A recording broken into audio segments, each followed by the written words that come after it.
Hello, and my name is Jenifer Taylor, and welcome to my channel. This is my first podcast for 2025 in Little Mountain Mowbray. That's rather cold, and I'm so excited to be reunited with Ola. Our paths met. We were talking about it briefly, and it can't believe it was in July of 2023 that I first reached out and did my first conversation with Ola, and then again in March last year. And we kept wanting to meet up, but life it just takes both of us on different paths. Ola's been extremely busy, so have I. So it's just so lovely. And Ola's been joined by a cat. Oh oh my gosh, finally I Sorry. get to meet your beautiful, beautiful cat. So I'm going to hand over to Ola to introduce herself because I guess a lot of you who's watching may not have come across Ola and her cat. And so Ola, over to you. Please introduce yourself. Absolutely. Well, thank you so much, first of all, for having me back. We've been meaning to do this for such a long time, and I am so thrilled to be back. I absolutely love your audience, and I hope that tonight we can have something exciting as well to cover. I have been for the past year very busy with with probably developing a little bit of something that's been always my purpose and part of what I wanted to do, which is bringing people over to where I am, to this amazing place, and sharing some of the experiences, the energy, and of course going a little bit deeper into the topic that we cover, for example, here. During those kind of getaways, I call them the Arctic getaways during my events. So that took off really nicely, also in a more private capacity, as in it's not only organized sort of group events, but I also cater for more private, even individuals, sort of 2 friends, 3 friends, having these kind of experiences. So I've been very busy with that.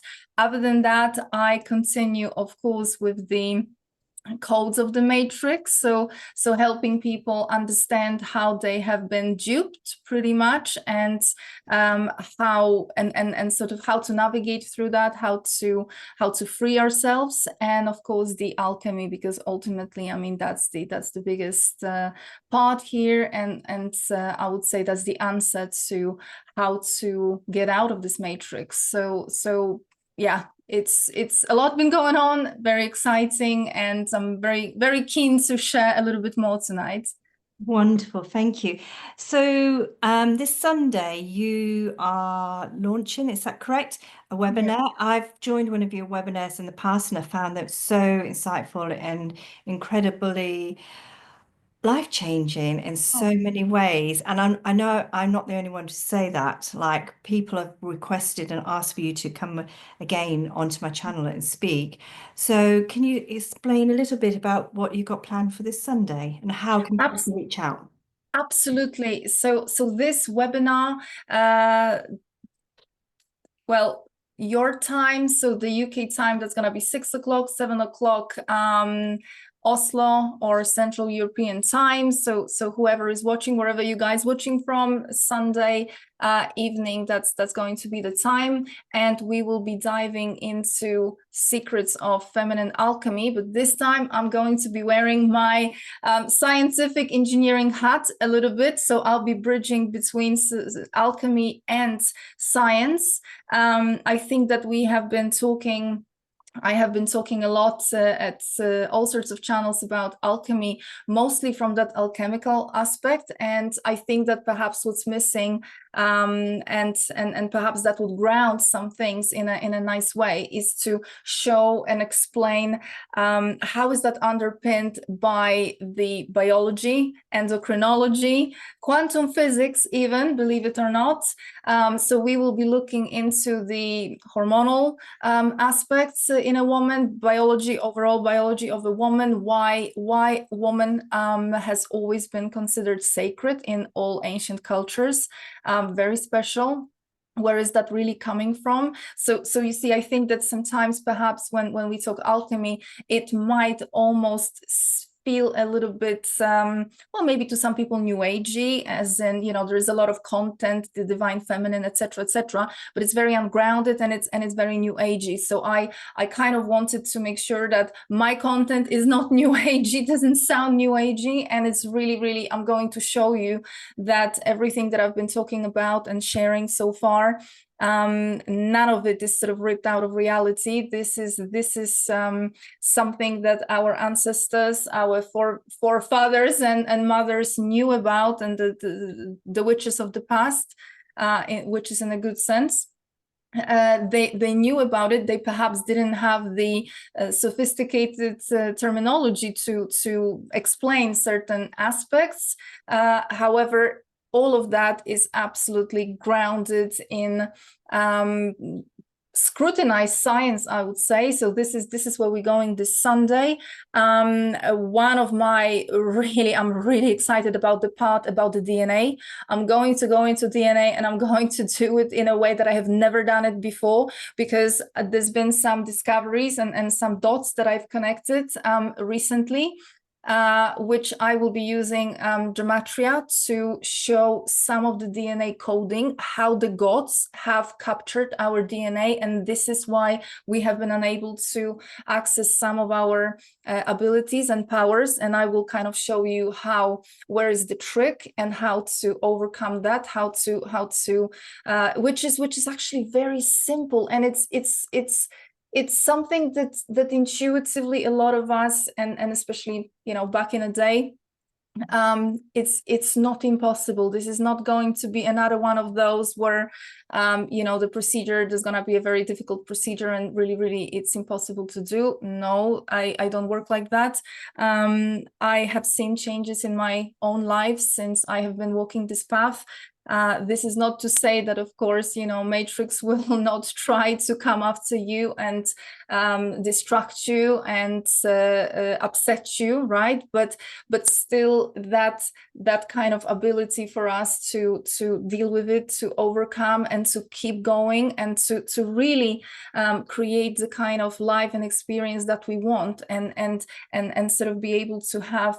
And to create what we came here to create, that's absolutely there, and that's undeniable. So I would like to welcome everybody, not just ladies. I think that it could be very interesting for the gentlemen as well, both on that scientific aspect, because like I say, we are cutting through all the kind of verbosity. We're going right into the that engineering kind of side of things. So you will see why that is important, and perhaps from the softer aspect, it will be a way to understand that sacred aspect of a woman and appreciate women, all of the women, not just your partner or girlfriend, wife, but pretty much look at women in a different angle. That's certainly part of my purpose for this webinar. And of course, I would hope that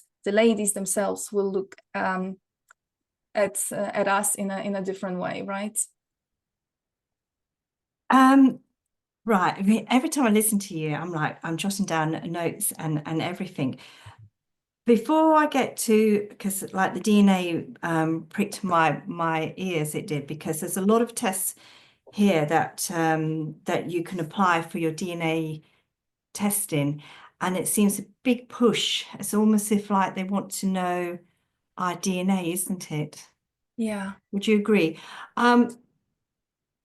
Also, do you think like 2024 has been a big, no, I don't like to use awakening because that sounds very new agey, but do you think like there's a lot of women and a lot of men that are starting to question things and start to kind of like want to know just who they truly are and their powers? Have you noticed that with people coming to Norway? It's hard for me to sort of pinpoint whether that is to do with something specifically happening in 2024, because I happened to open up my events in 2024, so then I saw them coming, right? Yeah. But whether that would have been already before or not, that's another story. I certainly do have people who are, let's say, less aware than we are about what's going on, and they are already starting to sense something as well. So that's a very good indication. But I would say that back to our past conversations where I probably mentioned the sort of window that's mentioned in the prophecies, the window of 2017 to 2025, 2017 autumn to autumn 2025. So we are in the final year. That 8-year window would have been a window. This is to do with Cathar's prophecy. This is to do with some ancient prophecies, also indigenous people commenting apocalypse, indicating 2017. So we have the great sign in the sky. That's what I'm referring to here, and the 8-year period following 2017. Which would have been a time of certain energies sort of reaching the earth, both from the cosmic kingdom and from the earth kingdom. So as above, so below. It's sort of like a torus field, right? It's you're getting these energies coming into our realm from both sides. And this is not a new agey thing. This is something that has been measured by physicists, by some of these scientists, and of course released probably not officially, because you have to have the more heretic ones to be able to share these kind of things. But these energies have been measurable and they've been increasing, and these energies very much would have been helping a lot of the people to literally activate some of the DNA aspects. And of course, DNA is where our pra memory resides. So this is where we are awakening from that sleep, from that illusion. And certainly that would have helped. So we would have been in that kind of window. This is not an illusion. I've been talking about this window since from the beginnings, from day one when I sort of appeared anywhere. So 2022 probably would have been the first time that you had me talk about it, and it is absolutely still happening. We are obviously in the kind of wrapping phases of not to say that it's over and the window is closing. It is to say that that part of phase is kind of coming to an end, but we have been, as women have been facilitating this process. This is not done to us, this is done with us. This is a plan that women made thousands and thousands and hundreds of thousands years ago, when this realm became imprisoned. So this is our plan now, whether we remember or not. This is why so many women are drawn to these teachings. So many women are drawn to more natural way of living. I would say that a lot of women are starting to see much deeper, and I'm not just saying on that kind of government and illusion and all that side of things, but we are starting to see us as women and that kind of more softer aspects coming back to us more, coming back to nature, healing. There's a lot of healing that's going on. So whether women are aware of it or not, we are going, absolutely, a lot of women would have been going through that alchemy activation processes for the past few years. I listen to you, Ola, and I'm like, oh, and then I'm like, oh my gosh, where do I dive in? You deliver and you explain and you answer so many questions. It does feel to me, when I was like listening to you, and I was like, because you mentioned that window, and I remember our conversations in the past when you spoke about this. Is it like like you said, the window's not closing, but would you say it's like in the new agey world, we kind of like want everything to be unicorns and fairyland, but it's not. The real world is a lot different. So I just got this sense of feeling like things are going to really ramp up. Would you agree with that for 2025? Is really like ramp up in a sense. of really kind of like getting like clearing a lot of stuff and letting go. Not that that sounds new agey. Stepping, no, that sounds new agey too. That's fine. You know, they borrowed all the words, so we Yes. have to claim them back. Yeah, let's claim it right. Okay, ramping it up in the fact that like more and more women are kind of like returning back to nature, returning Yeah. back to the wisdom of who they are, um, and understanding that there is a need, a definite need for women to respect the boundaries of who they are, and men Yeah. as well to have those boundaries, and then the masculine and the feminine energies to come back, where the women stand in their true power and the men stand in their true power, because let's face it, it's all gone a bit haywire. And like you said, like that with that start of it all in 2017 is kind of like been building up. And before there's a before the butterfly, no, before the caterpillar bursts out to be a butterfly, is a major breakthrough, isn't it? And it's messy, isn't it? Hmm. Would you feel like 2025 is therefore that year where we just finally push through those boundaries, those false beliefs, and then and it's going to continue, isn't it? Yeah, absolutely. The reason I asked you for clarification, because you know some people think the ramping up is going to be on a matrix side, right? That it's just gonna get worse and worse. But I always say to, especially to women, because we are kind of the ones that are that need to come back to that element, to that non-distorted element, our feminine nature, which is about not focusing on what Matrix is doing, what is going on there, what kind of, you know, the clown world, latest developments. This doesn't serve you. This is actually ripping you off your power. So us as women, you know, I think that sometimes we are expecting to see something spectacular. We are expecting to have this amazing evidence of something spectacular happening. And remember that Matrix will never show you that, as in Matrix on TV, right? Matrix will never show that. They will show you what they want to show you, right? Because they are still trying to hold on to that old regime, to that old structure. So the more people they can still keep in that fear, in that sort of state of mind that the plans are going their way, well, that's kind of extends the game, right? So what I always say to women is that our role, while very important, is individual. As in, you know, it is very much under the radar, literally under the radar. Women doing things hidden, in a sense that, you know, this is not about what we go out and demonstrate about and scream about and fight for, because that's totally the wrong sort of place.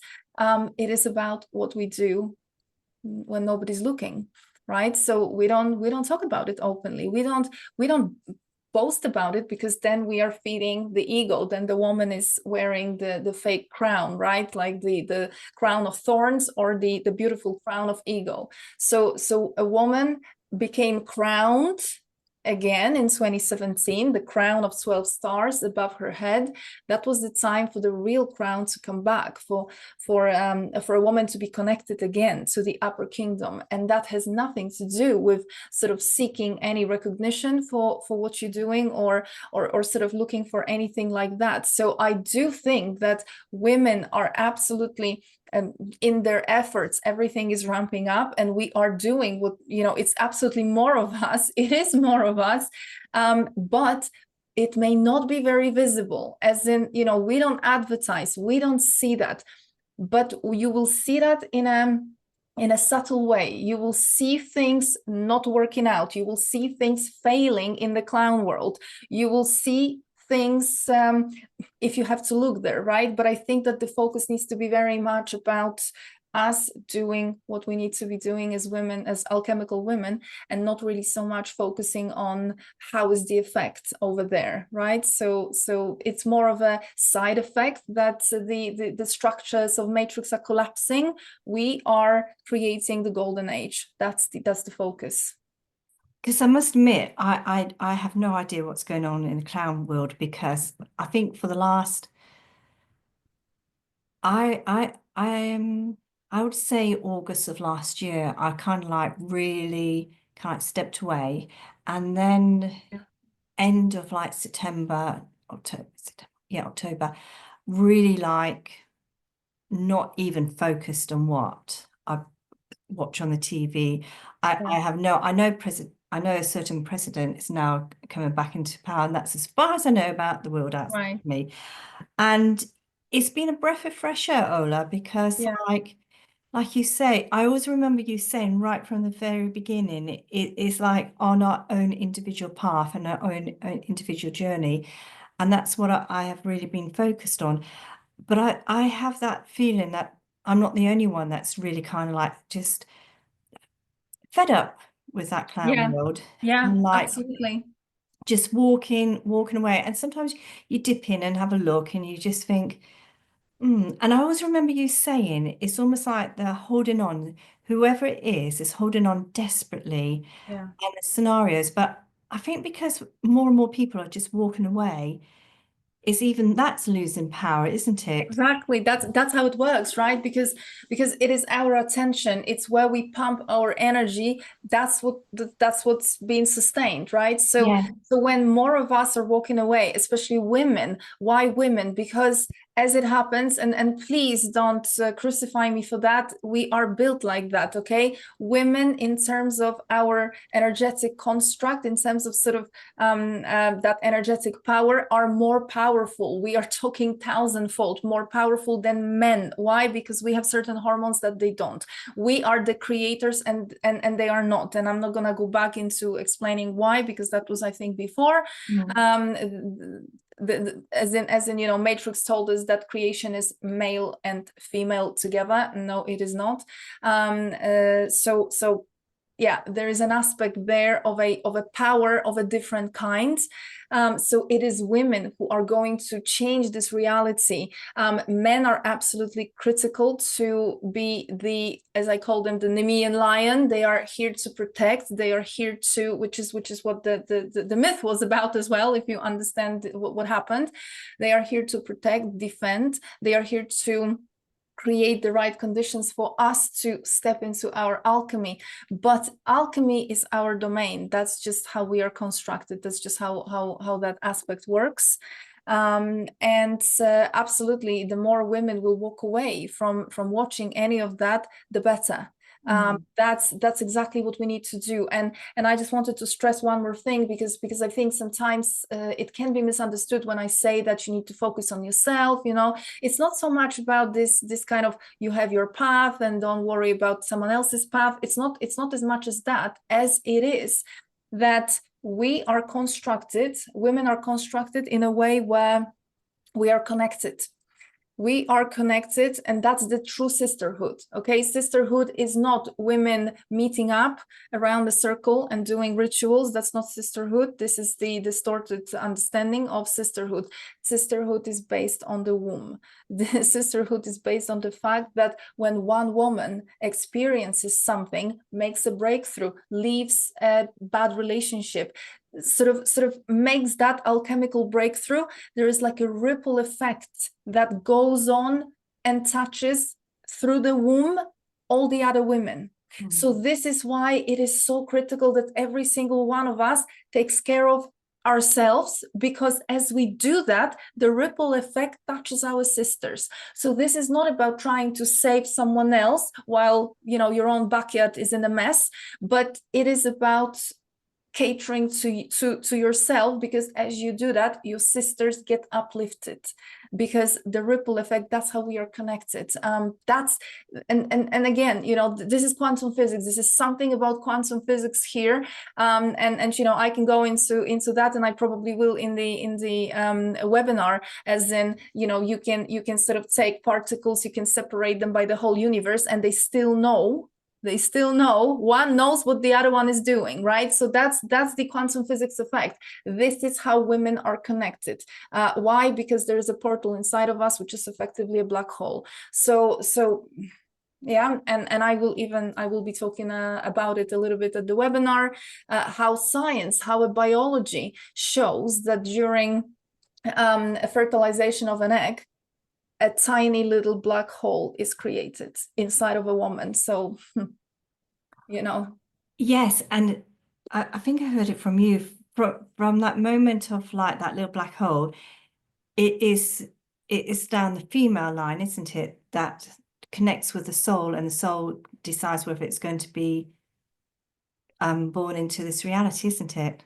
I mean, of course, it's the soul, right? The guiding of the soul comes through a woman, because that's a woman is created as a portal. A woman is the portal, so the soul will of course enter, well, through a woman. That's where pregnancy happens. But yeah, but that moment of fertilization of the egg is literally described by science, even by biologists, as that there is conditions of a black hole. Momentary black hole is created. So that's, and a black hole, of course, we that's a portal, right? So beautiful, absolutely amazing. And I love, this is where I really like to be, where I can kind of bridge between two disciplines, and sort of, instead of just explaining alchemy as a fairy tale, which perhaps, to some people might sound like, okay, it's a nice concept, but nah. Well, actually, it's not a nice concept. This is our birthright. This is our heritage. This is something that predates every single other tradition or concept that was ever created. It goes back to our nature as women. And this is that part that has been over time hidden from us, taken away from us. We've been disconnected from it. It's coming back now. We are being deeply supported in restoring that full capacity. And of course, DNA, that's where the magic happens, right? It is the DNA activation that's required for the alchemy to happen in its full capacity. Why? Because full DNA activation and naturally sort of activates full capacity of our hormonal system, whereas right now we are using very small part of our hormonal system ability, capacity. So that's how alchemy, on that kind of biology / science side, this is how it happens. This is the works from the kitchen kind of side, right? How does that work? This is how it works. And like this, oh, okay, just writing myself a little note. Would you, right, I'm going to ask you a question and let me know your answer. Two things spoke out to me then, because when you said about the sisterhood and the ripple effect, that when we start to take care of ourselves, it ripples sideways, but it also ripples back to our ancestors, doesn't it? Our ancestors that came before us, when they were in abusive relationships or they struggled, the more we do the healing, it's not a new age concept, is it? It goes backwards. Would you agree? Well, alchemy says that the only thing that you need to focus on, the only thing that truly exists, is now. Yeah. No past lives, no, saving a line of 4 generations back, etc. These are also a little bit of matrix determination codes and concepts. So this whole notion that you have to heal the family line because there's been like a trauma passed down, genes having something written in them, and you are being determined by genes, were actually interesting, because the newest science talks about genes. It's crazy, but genes do not actually carry information from one person to another. We have the ability to write an information into the gene, and if we don't do it, if we sort of consciously maybe not even just so much consciously, as much as that's where the DNA comes in and its activation, then we just gonna inherit, then the process becomes static, as in nothing happens. We get what we're given, we don't do anything with it because we don't know how. So I would say that some of those things you cannot prove, you cannot disprove, so I would leave them. I wouldn't really worry whether we are, you know, fixing something in line to our ancestors. Well, can you really prove it? Is that really affecting you? Or have you been told that it's affecting you because New Age somewhere told us that we have to be healing our family line, right? And there's all sorts of disciplines out there into looking into past lives and all the good stuff. From alchemy perspective, doesn't matter. The only thing, we are here today, we are the sort of the total sum of everything, and that's what we deal with. We don't have to sort of jump and consider what might have happened or may not have happened, because, you know, how many past lives did we have? Can we prove it? Is that a reality, or is that just an implant? Is that part of mind control, that we had some past lives and supposedly we have certain memories and certain traumas from those past lives? That takes us back to digging in the mind, right? Digging in the subconscious. You always speak about coming back into the womb, don't you? Yeah. Not Absolutely. being in the mind, and because one of the things I was just going to ask you, how can we, you mention our genes, rewriting our genes, but it's that rewriting our genes coming out of our head and coming back into our heart. So you see that the trick that it's very difficult to sort of really escape the way we are programmed, because we are so programmed to be in the mind that even the kind of question, right, like, how do we do that? Do we do that with a conscious intention? Do we, you know, what do we do? Well, conscious intentions, any intentions are, we're back in the mind. You know, I always give this comparison, I always give this example for all of us to kind of ponder about, which is when a woman is pregnant, okay, and there is a baby inside of her, and that baby is connected with an umbilical cord to the placenta, to the woman, and for 9 months that child, that life is growing in the woman, is being nourished, it's being taken care of, it's being loved, it's being in all sorts of way attended to, right? By what? By the biology of the woman, by biology which has in it written principles clearly based on unconditional love and sort of survival of that, maintenance of that life. So let me ask you, do you wake up as a woman and you make an intention every day to maintain that life? Do you make a conscious intention to feed that baby or to evacuate some toxic waste that might have been created? So, you know, and if you don't do that, then it doesn't happen. This is where I say, women, we need to come out of the head, because we think that things only happen when we intend for them to happen. You do not intend to breathe, you breathe. You do not intend for your heart to beat, and it does. You do not intend for your child in your womb to be taken care of, and it is. Why? Because we as women, this is part of the true matrix of creation, that we are taken care of. So now the shift in the paradigm of our thinking and sort of our approach to alchemy is that things happen naturally.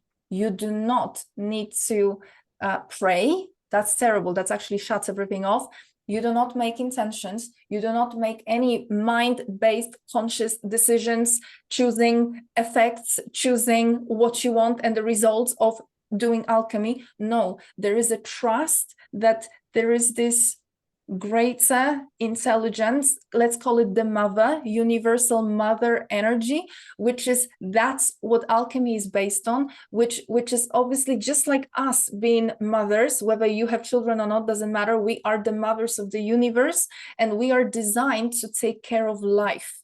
By that, I don't mean just children, I mean creation, everything. But let's sort of look at the fractal of that, which is children, right? Every woman who's listening to it and maybe has children knows very well that when you are a mother or when you become pregnant, you want the best for that child. Nobody needs to teach you, nobody needs to tell you, you want the best. You do not need to take this child through lessons, tribulations, trials, etc., etc. It is a natural sort of wish for every woman to give that child everything. This is unconditional love. These are principles of unconditional love. So, but we as women, we are literally fractals of that higher creative force intelligence that has already designed alchemy in its full capacity, which means that all of the things that I'm talking about should be happening and are happening by themselves. The only thing is we need to activate that hormonal system. We need to activate that DNA. What blocks it, what is definitely making those processes obscure and not happening, is us staying in certain emotional states, which is precisely what Matrix is targeting, right? It is a woman who remains in states of shame, fear, guilt, also low vibrational sexual contacts based on lust, based on sort of just, meeting your sort of physical needs without any deeper connection based on love, based on self-respect, based on respect between two partners. So you see, this matrix literally is designed to keep us in a certain behaviors, in a certain emotional states, right? Because we know that emotional state is immediately translated onto our inner state, into our hormones. So you see how everything is connected, right? This is like a self-feeding loop, which unless you know how to break, you're just literally playing into their hand, playing into matrix hand.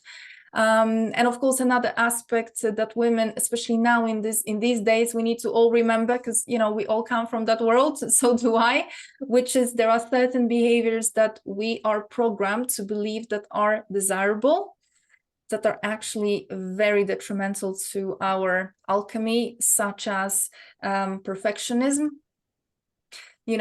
proving ourselves, trying to do too much, women who are overachieving, which is actually a trauma response, that kind of women who are very rigid, very disciplined, women who believe that they have to have a routine, a very special routine, and the fact that they have it and that they are so hard on themselves that that's some kind of noble trait. Disconnected from alchemy, that immediately disconnects from alchemy, because a woman is the holder of holy grail. You do not have to prove anything. You do not have to prove anything to anyone. If we step into these kind of behaviors, then it's clear that we actually do not know who we are. So you cannot fool the energy. We cannot be doing alchemy between 4 and 6 p.m. while the rest of the day we're running around acting like men. So that was a big thing for me, and it literally kicked me out of oil and gas, so that I don't continue to act like a man anymore, and it sent me to a totally different path. One of the things when you said about discipline, I just had this image of it, like how women are really into yoga and they really like portraying this like vegetarian, vegan yoga, like love, light, and loving the world. And when I was listening to you, it was just like almost saying like women just need to be just women. Absolutely.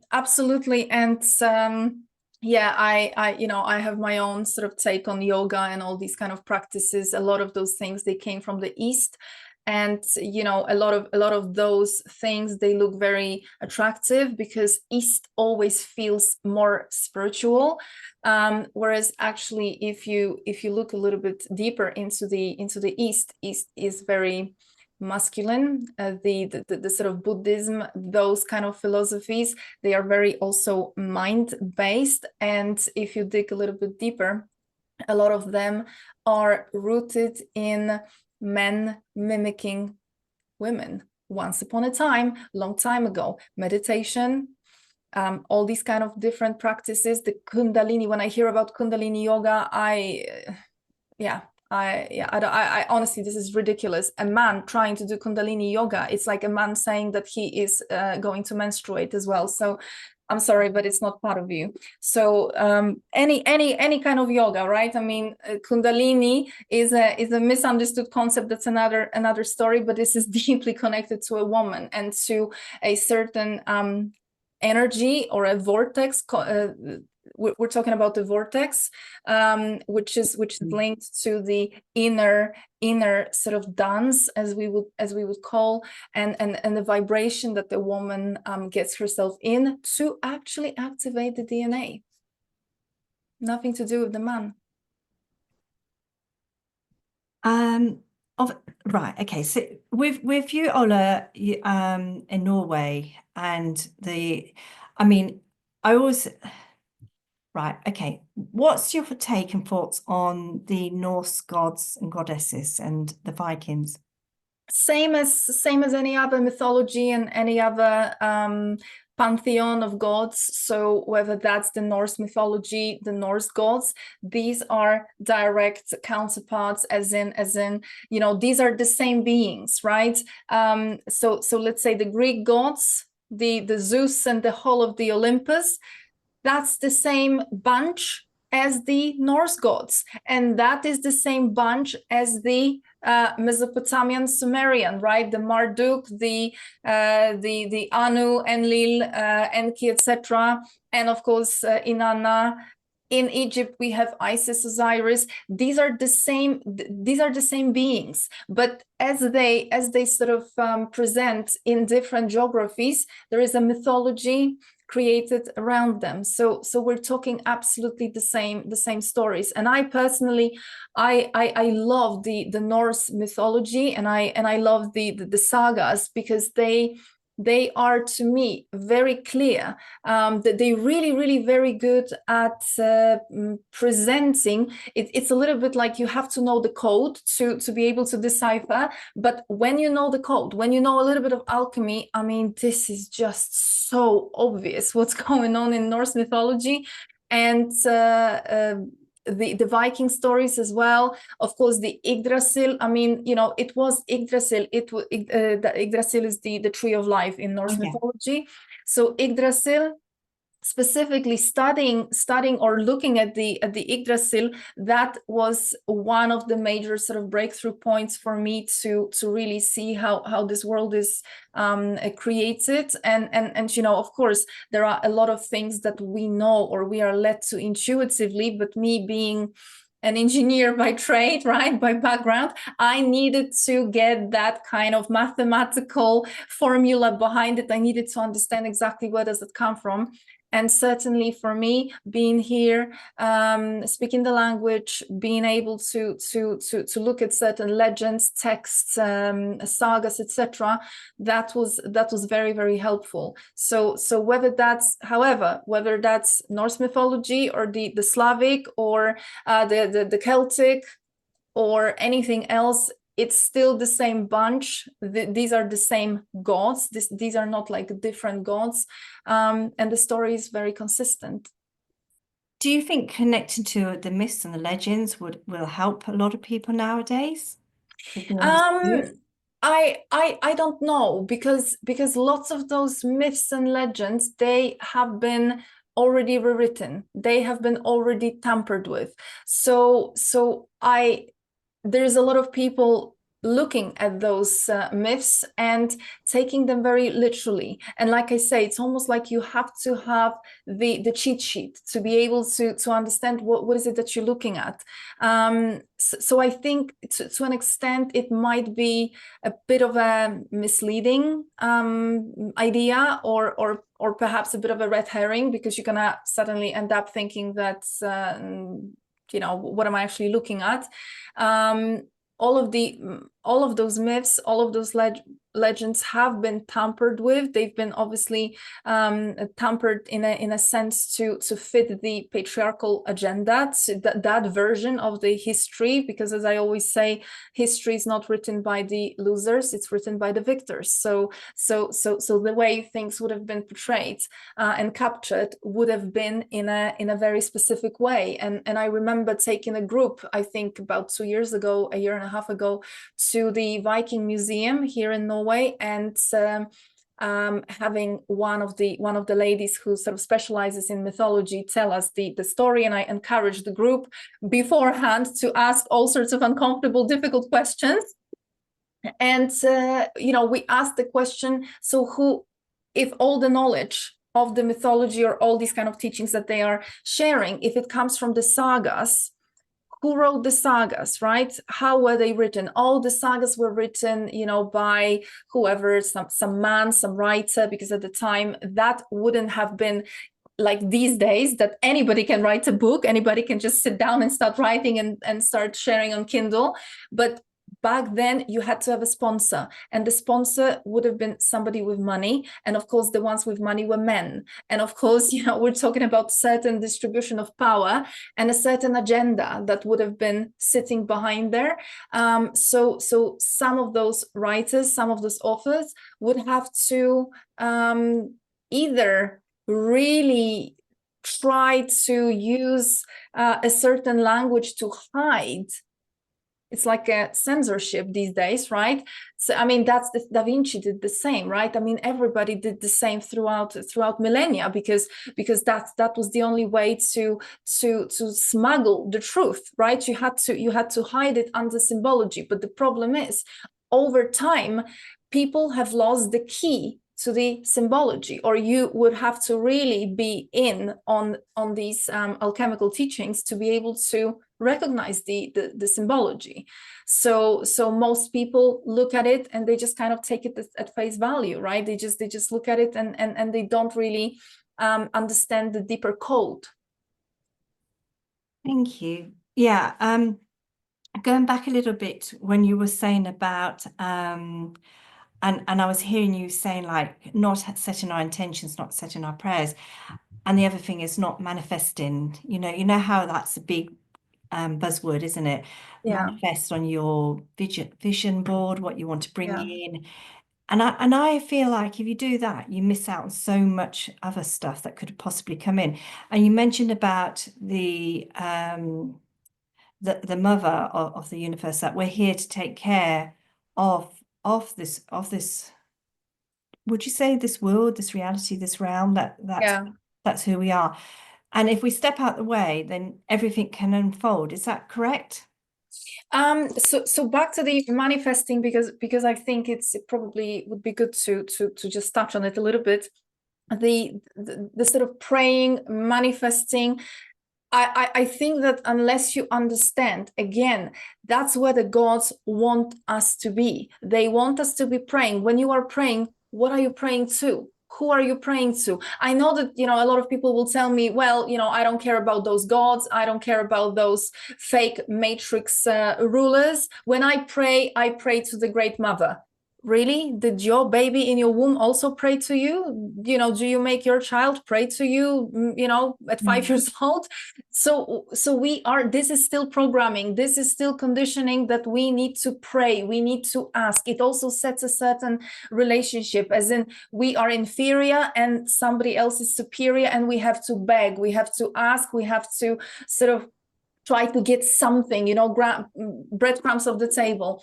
And that's not how it works, because back to that principle of love and the golden age, a loving mother will provide. It's so that's how alchemy works, that you as a woman are connected to this field of unlimited potential, from which everything is given and given freely, without you needing to ask and formulate. And that's what I mean. All these manifestations, they are very much mind based sort of exercises, because let me ask you, I mean, even on a logical level, so when does the manifestation actually happen? When you voice it, or when you write it on a paper?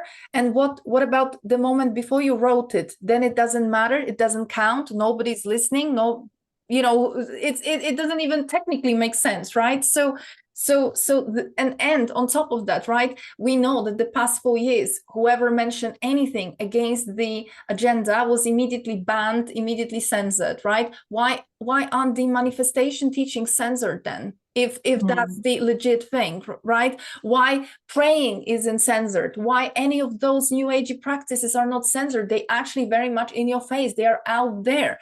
So if that's all that is legit spirituality, why isn't it censored? Well, it's not censored because it serves the oppressor, because new age and all the mind-based practices and praying specifically. When you are using your voice, you're using your throat, and that goes for men and women. It's to do with the with the throat and the hormones of the thyroid, but also the thymus. You are literally you're changing the sort of energetics, you're changing the alchemy of those hormones. So this is how it works. This is how our prayers are being siphoned. That energy is being siphoned to the gods. That's how it's been constructed. It doesn't matter if your intention is to speak to someone else. This construct has been designed in a certain way that it doesn't really work like that, right? It's a little bit like a soldier saying, well, I'm going to Afghanistan, but I'm not going to fight. I'm going to make sure that there is peace in the world. I'm sorry, but your intention is irrelevant. You are still feeding this construct, right, of war, scarcity, etc. You're partaking in war, which is I don't care about your good intentions. Unfortunately, this is still part of this fake world construct, and this is still brother against brother being killed, and some kind of agenda above it, agenda of people who will never be involved at that kind of level. So your high ideals are irrelevant. It is about how it's all designed, and that's the problem. And the same with manifestations. They want us to be in our heads, because we can create sort of mind constructs, right? We can make things make things happen based on the power of the mind, but that is not that's a little bit of like a fake creation, because when we give birth, we do not give birth from the head. Athena Pallas was born like that, and that's another story. But we are giving birth from the womb. That's the true authentic creation versus this mind-based. It's not even a creation. It's literally manifestation. It's not creation. Isn't it interesting, right? We do not create. We manifest. We make it into being without the presence of the womb. So none of that is censored. None of that is a problem. There's plenty of people pushing that all the time. Yeah. Massively, and it's kind of like they're pushing the same storyline, aren't they? Manifest the big house, the car, the wage packet. It's almost like no one's saying manifest the allotment and the chicken run and like home food. It's all the same, isn't it? Yeah, and remember that there's always a price attached to manifestation, or there's always a and I mean that in all kinds of way, because literally all those manifestation programs, they make someone rich, but it's not the person who is trying to manifest, right? Yeah. But that's sort of one side of the things. But another aspect of that is that it always comes back to you telling you what kind of if you are unable to manifest, if it's not working for you, then it's your fault, because now you have these beliefs, those beliefs, underlying beliefs about scarcity or poverty or whatever. So it's kind of your fault. But let me sell you another course where you can maybe address that, right? So isn't that amazing? Whereas actually alchemy is not telling you to do any therapies. That's digging in the mind again. It is not telling you to sort of go looking into your 557 past lives, because in every single of those you sustain a trauma and now you have to deal with it. No, it is actually dealing with all of that kind of naturally by us reconnecting to this natural world, reconnecting with our DNA, bringing that DNA back on stream. Certain things are happening naturally. I remember when I first came here to where I live. I've been living here for 8 years now, and I obviously we all have something, right? We all come with something. I was leaving a marriage that wasn't very good. So there was a process. I had to go to the desert, right? This is an alchemical term. That's why everybody in the Bible goes to the desert.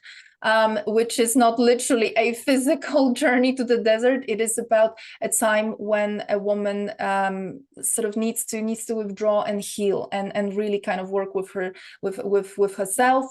She needs to spend time, preferably alone, and reconnect to the earth, to the upper kingdom, and allow certain processes to unfold for her. And I remember at the time, a lot of things that I did were kind of intuitive. They were sort of guided. I had my own story here, but of course, as an engineer by training, at some point I always wanted to get an answer, like, okay, so what specifically did help me? What was it, so that I can go and tell people, like, do this and that, this method, that method, this aspect, that aspect. And when you do it, when you start doing it every day, or every, a few times a week, then you will fix this and that problem. And I could never point it. I could never really get to what was it that was such a game changer for me. And only later I realized that no technique, no concept, no sort of specific healing method, they only give temporary results, and then you're back to square one. What did it for me is kind of, following the alchemical path without even being fully aware of it at the time. So that's why I'm saying that women have this memory. And when you fall back, and when you stop listening to the new age, and to, the discipline, the routines, the programs being sold on TikToks and everywhere else, telling you what you need to do to heal your inner child and shadow and this and that and the other. And when you actually fall back and connect with that inner wisdom, but inner wisdom, not some nonsense, okay, then you might be very surprised. Yeah, because I was talking to, well, she's my niece to be. She's going to marry my nephew.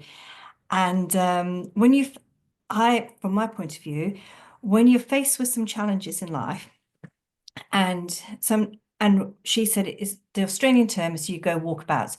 You said about you go into the desert. She said, to me, it's going walkabouts. It's almost like you step away from everything. Yeah. And you don't, like, from my personal experience, listening to you, my personal experience is like, I can't cope with thinking about anything. I don't know what the answer is. I don't know which direction to go. All I need to do, or I found myself doing, because I didn't even think about it, all I found myself doing was like just stopping, giving up. I don't know the answer.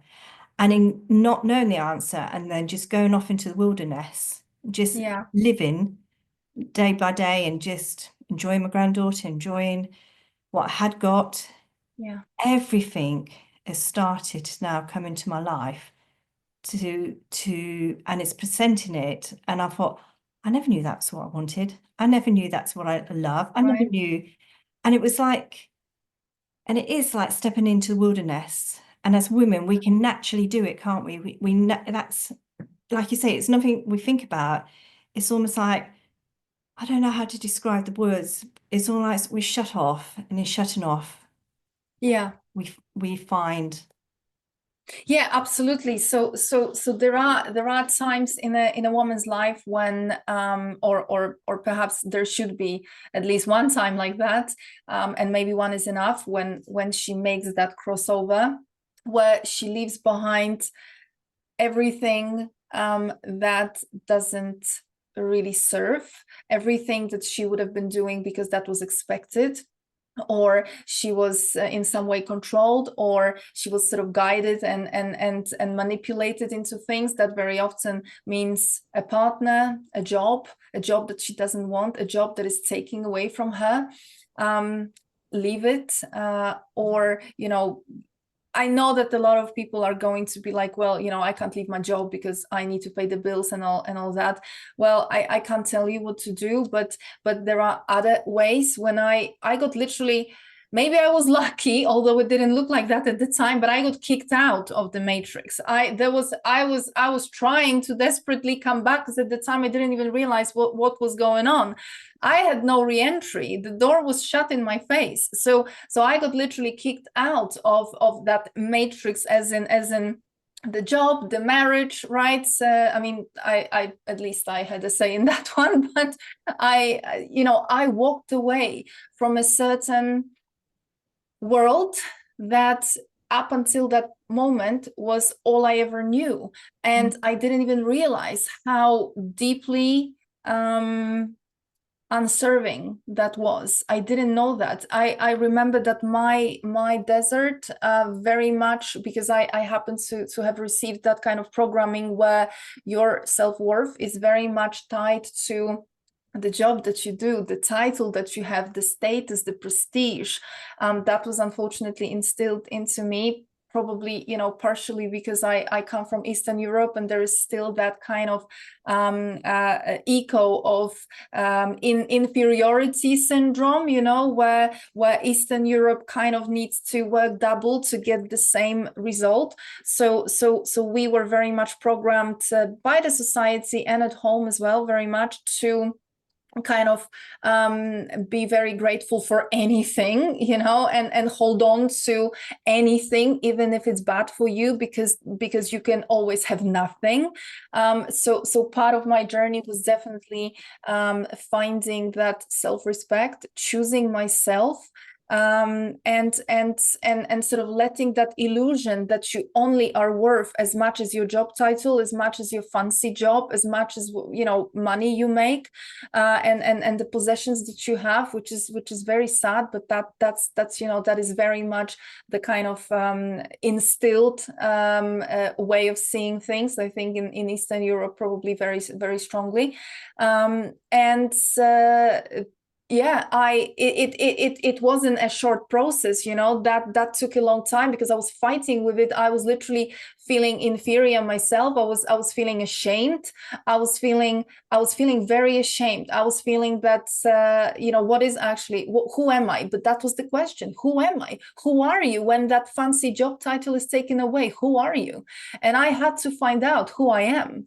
And that was the most liberating thing that I have ever done in my life. And you know what? I will fall back on it any day, because right now you can take everything from me and I still know who I am. So that is a journey on the desert. That is that disconnection from the system. And mind you, when you start doing that, when you start that journey, it is not going to be easy. Why? Because you are disconnecting from the matrix support system, if you like. They want to keep you in the matrix, even by giving you money, right? Because that's kind of attractive, because they play on that fear factor that we need to pay the bills and we need to survive. So a woman that walks away from that kind of life, or starts seeing the illusion of that kind of matrix world, is dangerous, because maybe she's gonna go out there and tell other women and inspire other women, and the sisterhood, right? And it's gonna spread. So I did not have a fun time for a few years, and only then I came out on the other side, and sort of saw everything from a different perspective. And the most liberating thing, a woman who is not free will never activate her alchemy. And by freedom, I mean literally freedom from concepts, freedom from religion, freedom from a controlling partner that perhaps tries to kind of dictate certain things, or maybe even intimidate, or I'm not even going to go into any level of abuse, right? We know what I'm talking about. So a woman who wants to activate alchemy needs to, at first, she needs to walk away from all these things that were trying to limit her, define her in any way, and she needs to see the truth for herself. So that's always the first step. And very often she becomes very unpopular, right? Because everybody around her are very much still in the matrix, and they will be trying to bring her back in. So there is that element of rebellion that element of sticking to your guns and just knowing what's the right thing for you. That's really interesting, Ola. That's very, very interesting, because that's not what's happened to me, but that's what's happened to my husband. His job was taken away from him just before Christmas, and he's in a dark place now, because that's what defined him. Yeah. And I know, you know, without starting to tear up, because it's very painful and raw. I When you're understand. going through it, it's not nice, and it's like everything defines you by your job. When it's taken away, Yeah. you've got to go into the desert. He's got to go into the desert. He's got to find himself. Yeah. But in so many ways, it's going to be liberating for him, because it's not the job that defines him, it's who he is as a person that's going to define him. But he's got to find that definition for himself. And it is freeing, because it's almost like you strip away everything, that safety net of what life is all about. Yeah. And then you realize actually something far bigger than the matrix, the government, everything is actually supporting you. Absolutely. And you know, the reason why this process is so painful, and but at the same time, this is the only way to do it, is because you are literally breaking out of the very construct that they created, of that very cage. Because you know, the only reason why that job title means something is because they told you that in order to have the respect, right? I mean, this is why when people meet each other, most of the time, right, the first question is, so what do you do, where do you work, so that I can assess my level of respect for you, right? Yes, That's my authority. Yeah. Am I absolutely better than you or not better than you? Exactly. So once you leave that space, and you know, it was the same for me. I mean, Jesus, this turns out to be quite a gut pouring chat, and No, we maybe didn't expect this, did boring. we? Might be boring, but you know, I remember that I was also always programmed to um sort of look for in a partner, right? The partner also had to be at a certain level, as in represent certain education and a certain job, because that was kind of what was expected, right? And only when I come out on the other side, from all that experience, I stopped looking at people that way. So when I meet someone, and that's where I kind of make them very uncomfortable, because I am very not interested in what you do for your work anymore. I'm interested in if you're happy. I'm interested in if you're fulfilled. So I'm asking these kind of uncomfortable questions, and that can be triggering for a lot of people, right? Because nobody expects that. But actually, it kind of flipped for me, even all the way to the other side of the spectrum, where when I ask someone about their job, if that comes up, and they kind of give me, you know, some very matrixy job title, you know, oh, I am climbing the ladder and I am a bank director or whatever. It's literally, it makes me almost step back and feel like, okay, I don't think we're gonna be able to understand each other, right? Because I know that you think this is amazing, but it is very unamazing. So it's such a switch, it's such a twist in the way you see it, but the whole game is designed for us to feel like that is what defines us, and that's what we have to do. Because you know, in order to buy things and get things that are going to continue to impress other people, you need the means for it, right? This is why they create brands, this is why they create things that cost thousands of dollars, right? Thousands of pounds, brands and things like that, that are what? Signs of status. But the true billionaires, they wear a white t-shirt, right? I mean, look at Bill Gates. I've never seen him wear anything other than some, you know, t-shirt or some kind of jumper, which is none of that is ever with any branding or anything like that, right? That kind of programming is pushed on us, that it's for us, for the rats in a cage, for the rats on a wheel, to be chasing the brands, the title, the prestige, the status. And that's part of the game. So as you leave the game, you have to be put in a situation where that's not impressive anymore and you don't care. hair. That's painful, because that's been the whole time, what we believed in, right? So literally the whole paradigm collapses, and it needs to. And it's simple things like, now, like with supermarket shopping, you would go in and they entice you with buy this, buy that. When you have that limited amount of money, you then think, right, what do I need to feed us to survive? And then you realize even the supermarkets are conning you into that you need this, that, and the other. Yeah. Happy, but in reality, no. So it strips you back. Ola, we have gone on.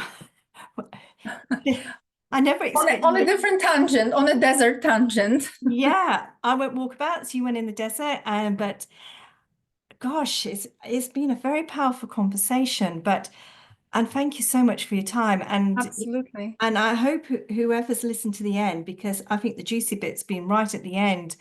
And I think that whoever's still listening, please re-listen to our video, listen to Ola speak, because it's not about doing. Just listen to Ola's story. Just listen to her story. I'm in the start of that story. Ola's come out the other end. I've just gone into the desert, and it is scary, and it's not something I ever wanted to be in, and you just think, but it's liberating, it's freeing, because it is. That's the only way. It's just liberating and freeing, and it's amazing how much something higher and bigger than us is really wants the best. And that's when you link it, not even linking in, that's not the word. You realize something much powerful, loving, like a mother, only wants you the best. Absolutely. But you've got to strip away that matrix, you've got to strip away those trimmings, that false belief, in order to reconnect to that heartbeat. I hope so many people connect with you on your webinar this Sunday. I'm going to put the links in below. And thank you so much for listening, for everyone who's still with us. Ola, thank you for your time and your energy. Thank you so much. Is there anything you want to add? I'm just speechless. I'm just like, over to you. You take it. I hope that the sort of personal twist to it a little bit, which absolutely was not intended. We never sort of planned for it, right? It just came out naturally. I hope that if it wasn't boring, then maybe somebody can kind of connect to that, because I know that this is a very difficult journey, and it is very difficult for us to really understand that alchemy and sort of that true awakening is not about watching videos and doing a practice for an hour a day or things like that, but this is literally how we live our life, and there is that part of transformation that needs to happen, and that's not very comfortable, and it's certainly was not comfortable for me, and I was kind of doing it blind. I didn't even know what was happening to me at the time, so hopefully this story can maybe give a context or help someone out there. I am also working on an ebook. So the webinar just around the corner, ebook a little bit further around the corner. The ebook I would like to, so that is going to be my first ebook on feminine alchemy, which I would like to go very deeply into the mysterium of menstruation and menopause for women, so that women can truly understand and see that magic that we all carry within us. I would like to again bridge a little bit between alchemy and that kind of more perhaps magical language with the very much grounded and scientific sort of side of that, so that you truly see that this is not some kind of new agey concept or a spiritual concept only, but this is literally, this is grounded in our biology, in our energetics, and what is it that we as women are truly built for that we don't even know. So that I'm hoping to get it out at some point in February. Probably I will do a course together with it, because that book is going to be quite quite sizable, quite big. So probably we'll do a bit of a chat that comes with it to explain. So perhaps if someone is interested, please be on the lookout for that via my website or my Facebook as well. I always announce everything in both places. You can sign up to my newsletter to be up to date as well. And in a couple of weeks, I am going to release my events, my getaways for this year.